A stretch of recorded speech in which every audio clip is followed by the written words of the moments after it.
Ya. Terus jangan lupa nanti kan Syafi'i bercadar ya. Baru masuk Islam zuhur, besok suruh bercadar. Kita boleh untuk taklid, misalnya taklid terhadap mazhab Syafi'i, karena baru belajar. Misalnya gini, mungkin ada yang sudah bingung, katanya tidak boleh bermazhab. Begini, dengarkan dulu. Coba kalau seandainya tadi siang ada yang bermasuk Islam, kemudian kita tiba-tiba nyodorkan dia buku Shahih Fiqh Sunnah yang di dalamnya ada bab sholat, lalu ada perbedaan pendapat. Kira-kira bingung tidak dia belajarnya? Atau antum ajarkan dia ensiklopedi sholat, bukunya tebal, di situ ada ikhtilafnya. Kira-kira susah atau mudah bagi dia untuk belajar sholat? Susah. Maka kita kasih dia misalnya buku kecil mazhabnya Syafi'i, karena kebetulan itu yang ada di rumah misalnya. Atau kita pengennya Hambali tapi kita nggak tahu buku ringkasannya sifat sholat untuk yang Hambali apa, ya kita kasih dia.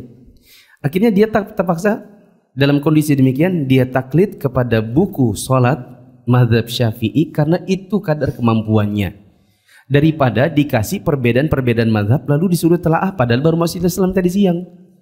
Malah setelah itu aku kayaknya Kristen aja sudah lagi ya. Pusing, aku baca aja pusing. Ternyata agamamu ini beda-beda isinya. Ini aja kata pendapat pertama, pendapat kedua, pendapat ketiga. Pusing saya katanya. Karena dia baru masuk Islam. Nah, orang yang demikian mendingan dia taklid dulu kepada misalnya buku sholat mazhab Syafi'i supaya bisa sholat. Nanti dimotivasi untuk ikut kajian. Yuk ikut kajian. Jangan juga nanti antum bawa ke kajian yang kajian itu berat dan susah dipahami, supaya dia mau terus belajar.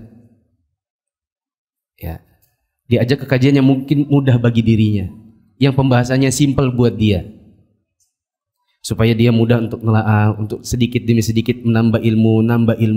Mungkin nanti setelah setahun, 2 tahun, 3 tahun, akhirnya dia lama-lama sudah mulai terbiasa dengan kata-kata ikhtilaf, pendapat yang rojih, udah mulai dengar dan udah mulai nanya-nanya, kalau rojih itu artinya yang lebih kuat ya? Iya, kamu kok tahu? Iya, soalnya aku, kalau katanya Ustadz itu pendapat pertama, pendapat kedua, pendapat rojih. Rojih itu apa ya? Kupikir-pikir kayaknya rojih itu artinya lebih kuat. Betul? Iya betul. Nah kan dia sudah mulai terbiasa. Barulah dia kemudian bisa nanti ikut kajian misalnya ensiklopedi sholat. Mulai, oh mazhab Syafi'i begini, oh mazhab Hambali begini, oh yang lebih kuat pendapatnya Hambali misalnya. Adapun orang yang baru belajar, maka tidak apa-apa. Tapi jangan apa-apa semuanya harus Syafi'i, apa-apa harus semuanya Syafi'i. Itu yang dimaksud oleh Ustadz Yazid di sini. Tapi jangan mewajibkan dirinya untuk berpegang pada mazhab tertentu saja pada semua masalah. Yang harusnya dia lakukan adalah terus belajar sampai dia mulai lama-kelamaan bisa terbiasa untuk menelaah, oh ini ada pendapat yang lebih kuat begini, oh pendapat yang lebih kuat di mazhab yang ini. Karena kita kalau mau ikuti mazhab Syafi'i, semua pendapat dalam mazhab Syafi'i mau diikuti, malah kita nanti ada masanya kadang bingung sendiri. Ada masanya bingung sendiri. Contoh, dalam mazhab Syafi'i cadar itu wajib. Cadar wajib. Ya. Ini misalnya baru masuk Islam tadi siang. Jangankan cadar, jilbab aja belum punya. Karena dia belum tahu kalau ternyata muslimah itu harus berjilbab. Ya, jadi ketika dia masuk Islam zuhur, kemudian diajarkan, Mas nanti sama istrinya nih ya mandi junub. Apa itu Ustaz? Mandi junub itu bicaranya gini. Nanti sholatnya 5 waktu ya.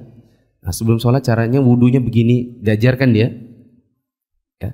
Terus jangan lupa nanti kan Syafi'i bercadar ya. Baru masuk Islam zuhur, besok suruh bercadar.